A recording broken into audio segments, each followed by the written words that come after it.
ഒരു 2014 15 ഇറങ്ങേണ്ട സിനിമ നമുക്ക് 2025 ഇറക്കിയാലോ? അതാണ് ഡൂഡ്. ഡൂഡിനെ പറ്റി പറയാൻ അങ്ങനെ അധികം കാര്യങ്ങളൊന്നുമില്ല. എൻ്റെ ഒരു അഭിപ്രായത്തിൽ ഡൂഡ് സിനിമ നമ്മുടെ ഒരു 2002 3 അങ്ങോട്ട് ഇറങ്ങിയ അല്ലു അർജുൻ്റെ സിനിമ ഉണ്ടല്ലോ, ആര്യ സിനിമയുടെ കഥ ഇങ്ങനെ എടുത്തിട്ട് അതിനകത്ത് കുറച്ച് പുതിയ എലമെൻറ്റ്സ് ഒക്കെ ആഡ് ചെയ്തിട്ട്, എലമെൻറ്റ്സ് എന്താണെന്ന് ഞാൻ പറയുന്നില്ല, സ്പോയിലർ ആയിപ്പോൾ, കുറച്ച് പുതിയ എലമെൻറ്റ്സ് ഒക്കെ ആഡ് ചെയ്തിട്ട് ഇന്നാ മക്കളെ പിടിച്ചോ എന്ന് പറഞ്ഞ് 2025 കൊണ്ട് തന്നിട്ടുള്ള സിനിമയാണ്. സിനിമ ഓവറോൾ ഒരു ക്രിഞ്ച് പടം. പടത്തിനകത്ത് തന്നെ ഒരു ഡയലോഗുണ്ട്, നമ്മുടെ നായകൻ പ്രദീപ് രംഗനാഥൻ പറയുന്നത്, ഇപ്പോഴത്തെ കാലത്ത് എന്തായിരുന്നു, ഇന്നത്തെ കാലത്തിലെ ക്രിഞ്ച് എന്ത് പറഞ്ഞാലും ക്രിഞ്ചാന്ന് പാക്കുന്നതാണ് ഇപ്പോൾ ട്രെൻഡ്. ബാക്കിയുള്ളവരുടെ മനസ്സിലുള്ള എന്താണെന്നൊന്നും മനസ്സിലാക്കാൻ ഇപ്പോൾ ഉള്ള ആൾക്കാർക്ക് കഴിവില്ലാന്ന്. ആര് പറഞ്ഞു ഇപ്പോൾ ഉള്ള ആൾക്കാർക്ക് അതൊന്നും മനസ്സിലാക്കാൻ കഴിവില്ലാന്നോട്? ചുമ്മാ ഓരോന്നൊക്കെ അടിച്ചിറക്കിയിട്ടങ്ങ് ചുമ്മാ ക്രിഞ്ച് അടിച്ചിട്ട് ക്രിഞ്ചിനെ ന്യായീകരിക്കാൻ വേറെ ക്രിഞ്ച് പറയുന്നു. അങ്ങനത്തെ ഒരു പടം. എന്നാലും നമുക്ക് കാസ്റ്റിലേക്ക് പോകാം. പ്രദീപ് രംഗനാഥൻ ബാക്കിയുള്ള സിനിമകളൊക്കെ വെച്ച് നോക്കുമ്പോൾ പുള്ളിയുടെ പെർഫോമൻസസ് ഓക്കെ. കുറേ സീനൊക്കെ ഇച്ചിരി അൺനെസസറി ആയിരുന്നു. അതായത് കുറേ ആവശ്യമില്ലാത്ത സ്റ്റൈലും, എന്താ പറയുക, നമ്മുടെ ഈ ഒരു വിജയ്, രജനീകാന്ത് ആ ഒരു സ്റ്റൈൽ മാനറിസം ഒക്കെ പിടിക്കാൻ നോക്കിയിട്ടുണ്ട്. ഒരു എക്സാമ്പിൾ പറയുകയാണെങ്കിൽ ആദ്യം തന്നെ ഒരു മാഷ്മെല്ലോ കൊടുത്തു. മാഷ്മെല്ലോ കിട്ടിയാൽ നമ്മളെന്താ ചെയ്യുക? തിന്നല്ല ചെയ്യുക. പുള്ളിയാണ് ഇങ്ങനെ വെച്ചിട്ട് നമ്മുടെ വായിലോട്ടൊക്കെ ഇട്ട് നമ്മുടെ വിജയ് മറ്റേ ആ സിനിമയ്ക്കകത്ത് ബബിൾക്ക് അഞ്ഞമ്മ ചവയ്ക്കുമല്ലോ, അതേപോലത്തെ ഒരു സീനൊക്കെ ഉണ്ട്. അതൊക്കെ പോട്ടെ, വേറൊരു സീനകത്ത് ഞാൻ നോക്കുമ്പോൾ മമിതേൻ്റെ ഷർട്ടിൻ്റെ ഇവിടെ ഇട്ട് ഒരു കണ്ണാടി ഇരിപ്പുണ്ട്. പുള്ളി വന്നിട്ട് ഷർട്ടിൻ്റെ ഇവിടെ പിടിച്ച് ഇങ്ങനെ ഒരു കുലുക്കം കണ്ണാടി ഇങ്ങനെ തെറിച്ച് എങ്ങനെയാണെന്നൊന്നും അറിയില്ല.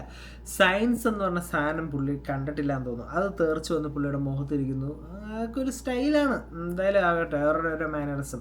എനിക്ക് പറയാനുള്ള ഇത്രയേ ഉള്ളൂ. ഇപ്പോൾ മോഹൻലാൽ ചരിഞ്ഞ് നടന്നു, മോഹൻലാൽ എന്താ മോനെ എന്നൊക്കെ പറഞ്ഞെന്നും പറഞ്ഞിട്ട് നാളെ ഒരുത്തം വന്നിട്ട് അങ്ങനത്തെ ഡയലോഗ് മോഞ്ഞ കാര്യങ്ങളൊക്കെ അടിച്ചാൽ മോഹൻലാലാക്കാൻ പറ്റൂല. അതേ എനിക്ക് പറയാനുള്ളൂ. ഇത് തന്നെ ഓൾറെഡി ഈ പ്രദീപിന് ധനുഷിൻ്റെ കട്ടാണ്, ധനുഷിൻ്റെ 720p ആണ് എന്നൊക്കെ പറഞ്ഞിട്ടാണ് ആളുകൾ നടക്കുന്നത്. അതിൻ്റെ കൂട്ടത്തിൽ ഇങ്ങനൊരു സംഭവം കൂടെ ഉണ്ടെങ്കിൽ അത് എനിക്കറിയില്ല, പുള്ളിയുടെ ഇഷ്ടം. പക്ഷേ എനിക്കെന്തോ അത് അത്ര അങ്ങോട്ട് തയ്ച്ചില്ല. ഓവറായിട്ട് ചെറിയ സ്റ്റൈൽ എനിക്ക് ഫീൽ ചെയ്തു. അങ്ങനെയുള്ള കാര്യങ്ങളൊക്കെ ഇച്ചിരി ഔട്ട്ഡേറ്റഡേ. അത് മാത്രമല്ല, ഇതൊക്കെ കൊണ്ടുവന്ന ഓരോരുത്തരാണ്. രജനീകാന്തിൻ്റെ സ്റ്റൈല് രജനീകാന്തിൻ്റെയാണ്, വിജയുടെ സ്റ്റൈല് വിജയുടെയാണ്.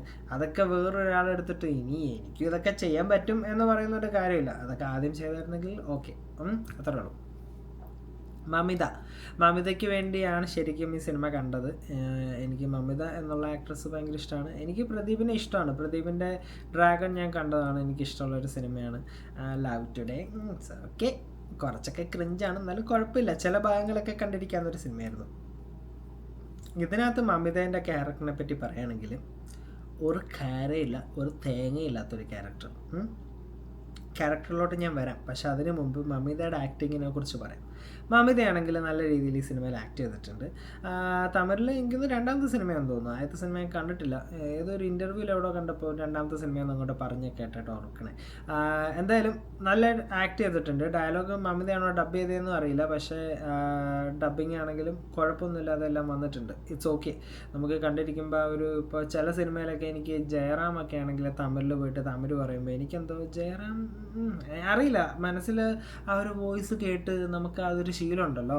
പെട്ടെന്ന് ജയറാമൊക്കെ പോയിട്ട് ജയറാമിൻ്റെ സ്വന്തം വോയിസിൽ തമിഴ് പറയുമ്പോൾ എനിക്ക് എന്തോ അതൊക്കെ പെട്ടെന്ന് അങ്ങോട്ട് ഗ്രാസ്പ് ചെയ്യാൻ പറ്റത്തില്ല, നമ്മൾ ഈ തമിഴന്മാർ ശരിക്കുള്ള തമിഴ് പറയുന്നത് കേട്ടിട്ട്.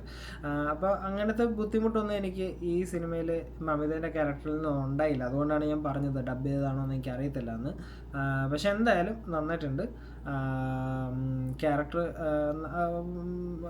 അങ്ങനെ വലിയ എമൗണ്ട് നടി ഉള്ള അഭിനയമൊന്നും അഭിനയിച്ചിട്ടില്ല, പക്ഷെ ആ ക്യാരക്ടർ അത്രയൊക്കെ ഡിമാൻഡ് ചെയ്യുന്നുള്ളൂ. ആ ഡിമാൻഡ് ചെയ്യേണ്ട സാധനം മമിത ചെയ്തിട്ടുണ്ട് എന്ന് തന്നെയാണ് എനിക്ക് പറയാനുള്ളത്. ഇനി നമുക്ക് ക്യാരക്ടറിലോട്ട് വരാം. എൻ്റെ ക്രിഞ്ച് എന്ന് പറഞ്ഞാൽ വെറുതെ പറഞ്ഞാൽ പോരാ, വൻ ക്രിഞ്ച്, അമ്മാതിരി ക്രിഞ്ച് ക്യാരക്ടറൊക്കെയാണ് എഴുതി വച്ചേക്കുന്നത്. പ്രദീപിൻ്റെ ക്യാരക്ടറാണെങ്കിൽ എൻ്റെ ത്യാഗി എന്ന് പറഞ്ഞാൽ ത്യാഗി. ഇവനൊക്കെ പൂവിട്ട് വല്ല രൂപക്കൂടുണ്ടെങ്കിൽ അതിൽ കയറ്റി വെക്കണം, അമ്മാതിരി ഡൂഡാണ്. ഞാൻ കുറച്ച് മുന്നേ പറഞ്ഞല്ലോ, ആര്യ സിനിമേൻ്റെ ഒരു ഈ ടച്ച് കാര്യങ്ങളൊക്കെ ഈ സിനിമയ്ക്ക് ഉണ്ടെന്ന്. അതേപോലെ തന്നെ ആ ആര്യ സിനിമയ്ക്കകത്തൊക്കെ കാണിച്ച പോലെ തന്നെ പുള്ളി ഒരു ഇച്ചിരി സൈക്കോ പോലെ. പുള്ളിക്ക് ഭയങ്കരമായിട്ട് അങ്ങ് പ്രേമം അങ്ങ് ഒഴുകാണ് പെണ്ണിൻ്റെ, അവളുടെ എന്താ സമാധാനം, അവളുടെ സന്തോഷം, അങ്ങനത്തെ കുറേ സാധനങ്ങളൊക്കെ. ആദ്യത്തെ ഒരു 20 മിനിറ്റ്സ് മൂവി നല്ല രീതിയിൽ പൊയ്ക്കൊണ്ടിരിക്കുകയായിരുന്നു. അത് കഴിഞ്ഞിട്ട് കുറച്ച് ട്വിസ്റ്റും കാര്യങ്ങളൊക്കെ സംഭവിക്കുന്നുണ്ട്. ആ ട്വിസ്റ്റും കാര്യങ്ങൾക്കൊക്കെ ശേഷം പിന്നെ പടം അൺസഹിക്കബിൾ ആയിരുന്നു. എനിക്ക് കുഴപ്പമില്ലായിരുന്നു, കാരണം കണ്ടു മറന്ന കഥകളൊക്കെ തന്നെ ഇങ്ങനെ കാണിക്കുകയാണ്. പക്ഷെ എന്നാലും ഇടയ്ക്കൊക്കെ കുറച്ച് കോമഡി, കുറച്ച് കാര്യങ്ങളൊക്കെ കയറി വരുന്നുണ്ടെങ്കിലും ഈ സിനിമയുടെ കഥ മൊത്തത്തിൽ ഇങ്ങനത്തെ ഒരു രീതിയിലായതുകൊണ്ട് എന്തോ അതങ്ങോട്ട് വർക്കൗട്ടായില്ല. എനിക്ക് വർക്കൗട്ടായില്ല. വർക്കൗട്ടായവരുണ്ടാവുമായിരിക്കും കേട്ടോ. ഞാൻ ഈ പറഞ്ഞെന്ന് പറഞ്ഞ് നിങ്ങളത് കാണാതിരിക്കേണ്ട ആവശ്യമൊന്നുമില്ല. ഈ സിനിമ അത്യാവശ്യം നല്ല സിനിമയാണെന്ന് തന്നെയാണ് എനിക്ക് തോന്നുന്നത്. പക്ഷേ ഞാൻ ആദ്യം പറഞ്ഞതുപോലെ തന്നെ ഈ സിനിമ ഇച്ചിരി പഴയ ഔട്ട്ഡേറ്റഡ് സ്റ്റോറി ആയിപ്പോയി. ഇത് ഇപ്പോൾ ഇച്ചിരി പുതിയ രീതിയിലൊക്കെ ഇപ്പോൾ എന്തൊക്കെ നല്ല സിനിമകൾ വരുന്നു, ഇതിനേക്കാളൊക്കെ എന്തൊക്കെ നല്ല സിനിമകൾ. അന്നേരം ഇങ്ങനത്തെ ഒരു കഥ വെച്ച് ഈ ഒരു കാലഘട്ടത്തിൽ ഇങ്ങനൊരു സിനിമ ദൈവത്തിനറിയാം. ഇനി അടുത്ത കാസ്റ്റിലോട്ട് പോകാം.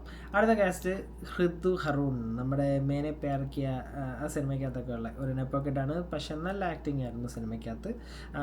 ക്യാരക്ടർ കിട്ടിയേക്കുന്നത് ഒരു ലവർ ബോയ് എന്നുള്ള ഒരു ക്യാരക്ടറാണ്. നല്ല രീതിയിൽ ചെയ്തിട്ടുണ്ട്. എന്താ പറയുക, ഒരു കുട്ടിത്തമുള്ള ഒരു നല്ല ക്യാരക്ടർ. അങ്ങനെ അത്രയും ഇപ്പോൾ എനിക്ക് റിവീൽ ചെയ്യാൻ കഴിയുള്ളൂ. പക്ഷേ ഹി വാസ് ഗുഡ്. മൂവിയിൽ നല്ല രീതിയിൽ ചെയ്തിട്ടുണ്ട്.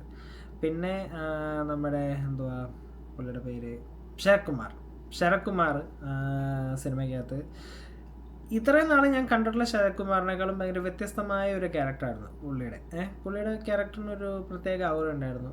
ഒരു മാസാണോ എന്ന് ചോദിച്ചാൽ മാസാണ്, അതേസമയം ഒരു ചെറിയ കൊമേഡിയനാണോ എന്ന് ചോദിച്ചാൽ കൊമേഡിയനാണ്. അങ്ങനത്തെ ടൈപ്പ് ഒരു വൈബുള്ള ടൈപ്പ് ഒരു ക്യാരക്ടർ. നല്ലതായിരുന്നു. പുള്ളിയും നല്ല രീതിയിൽ പുള്ളിക്ക് കിട്ടിയ റോള് ചെയ്തിട്ടുണ്ട് എന്ന് എനിക്ക് പറയാൻ പറ്റുള്ളൂ. ഓവറോൾ പുള്ളീനെ ഇതുവരെ കാണാത്ത ടൈപ്പ് ഒരു റോള്. പുള്ളി ഇതിനു മുമ്പ് ഞാൻ അങ്ങനെ കണ്ടിട്ടുണ്ടോ എന്ന് അറിയില്ല. പുള്ളി ചിലപ്പോൾ ചെയ്തിട്ടുണ്ടാവും, പക്ഷേ എനിക്ക് അങ്ങോട്ട് പെട്ടെന്ന് ഓർമ്മ വരുന്നില്ല. എന്തായാലും പുള്ളിയുടെ റോള് കുഴപ്പമില്ലായിരുന്നു. അത്യാവശ്യം നല്ല രീതിയിൽ ചെയ്തിട്ടുണ്ട്. പിന്നെ കാസ്റ്റ് കുറച്ച് ഫ്രണ്ട്സായിട്ടൊക്കെ കുറേ ഒരു പയ്യൻ അഭിനയിക്കുന്നുണ്ടായിരുന്നു. എൻ്റെ പേരൊന്നും അറിയില്ല, പക്ഷേ കുഴപ്പമില്ല. അങ്ങനെ എടുത്ത് പറയാനായിട്ടുള്ള ക്യാരക്ടേഴ്സ് ഒന്നും ഇല്ല അവിടെ. അതുകൊണ്ടാണ് അതൊന്നും എടുത്ത് പറയാത്തത്. സിനിമ കണ്ടു നോക്കാൻ പറ്റുമെങ്കിൽ പോയി കണ്ടു നോക്ക്. എനിക്കെന്തോ അത്ര ഇഷ്ടപ്പെട്ടൊന്നുമില്ല. എന്നും പറഞ്ഞു അയ്യോ ഭൂലോക തോൽവി പടം എന്നൊന്നും ഞാൻ പറയില്ല. ഉറപ്പായിട്ടും ഒരു തവണ നിങ്ങൾക്ക് കാണാം എന്നുള്ള സിനിമയാണ്. പക്ഷെ നിങ്ങൾക്ക് ഇഷ്ടപ്പെടുമോ ഇല്ലയോ ഉള്ളതെന്നൊക്കെ നിങ്ങളുടെയൊക്കെ ഓരോരുത്തരുടെയും മനസ്സ് പോലെ ഇരിക്കും. എനിക്കെന്തോ ഈ കഥ ഒത്തിരി പഴയതായി എന്ന് തോന്നി. ഈ സിനിമയ്ക്കകത്തൊരു മെസ്സേജൊക്കെ ഉണ്ട്. നല്ല മെസ്സേജ് തന്നെ. മെസ്സേജ് പൊട്ടയൊന്നുമല്ല. നല്ല മെസ്സേജ് പറയാൻ ഉദ്ദേശിച്ച ലൈൻ അങ്ങോട്ട് ശരിയായില്ല എന്നേ എനിക്ക് പറയാനുള്ളൂ. അത് ഇച്ചിരി കൂടെ വേറെ എന്തെങ്കിലും രീതിയിൽ, ഞാൻ കഥ എഴുതുന്ന ആളൊന്നുമല്ല, എന്നാലും വേറൊരു രീതിയിൽ ആ കഥ പോയായിരുന്നെങ്കിൽ നല്ലതായിരുന്നു. ഈ കഥ വേറൊരു എവിടെയൊക്കെയോ ട്രാവൽ ചെയ്ത കഥ ഇങ്ങനെ കറങ്ങി തിരിഞ്ഞ് വന്ന് അതിൻ്റെ ഇതാണ് ഈ സിനിമയിലെ എൻ്റെ മോറൽ എന്ന് പറഞ്ഞു പോയി. കാരണം പ്രദീപിൻ്റെ സിനിമയിലെല്ലാം അങ്ങനെയാണ് പൊതുവെ. പുള്ളിയുടെ സിനിമയിലെല്ലാം ഒരു മോറൽ എവിടെയെങ്കിലുമൊക്കെ പുള്ളി തന്നിട്ടാണ് പോവാറ്. അപ്പോൾ ആ ഒരു മോറൽ ഈ സിനിമയിലും തരാൻ ശ്രമിച്ചിട്ടുണ്ട്. അത് കുറേയൊക്കെ വർക്കൗട്ടായി എന്നും പറയാം, പക്ഷേ അത് ഒരു വല്ലാത്ത രീതിയിലാണ് വർക്കൗട്ട് ആക്കിച്ചത്, അത്രയേ ഉള്ളൂ. പക്ഷേ എന്തായാലും കണ്ടു നോക്കുക ഗൈസ്. നിങ്ങൾക്ക് എന്ത് തോന്നുന്നു എന്ന് പറയൂ. പിന്നെ പാട്ട് കാര്യങ്ങൾ കുഴപ്പമില്ലാത്ത പാട്ടും കാര്യങ്ങളൊക്കെ ആയിരുന്നു. ബാക്ക്ഗ്രൗണ്ട് സ്കോർ നല്ലതായിരുന്നു. അതിൻ്റെ മ്യൂസിക് ചെയ്തേക്കുന്നത് സായി അബേൻകറാണ്. മ്യൂസിക്കും കുഴപ്പമൊന്നുമില്ല. ബാക്ക്ഗ്രൗണ്ട് സ്കോറൊക്കെ എനിക്ക് വർക്കൗട്ടായി. ഒരു ഡിഫറൻസ് ഉണ്ടായിരുന്നു. നമ്മൾ ഈ സ്ഥിരം കാണുന്ന പോലെ ഭയങ്കര സ്ട്രിങ്സൊക്കെ ഇട്ട് അങ്ങനത്തെ പരിപാടിയൊന്നുമില്ല. ഒരു സട്ടിലായിട്ട് പിടിച്ച് നല്ല രീതിയിൽ ബാക്ക്ഗ്രൗണ്ട് സ്കോർ കാര്യങ്ങളൊക്കെ എനിക്ക് വർക്കൗട്ടായിട്ടുണ്ട്. ഓവറോൾ തിയേറ്റർ എക്സ്പീരിയൻസ് ഒക്കെ ആണോ ഇല്ലയോ എന്നൊക്കെ നിങ്ങൾ കണ്ടിട്ട് പറയും. ഓക്കെ, അപ്പോൾ നിങ്ങൾക്ക് എന്ത് തോന്നുന്നു? Comment down guys. Thank you for watching. അടുത്ത വീഡിയോയിൽ കാണാം കേട്ടോ.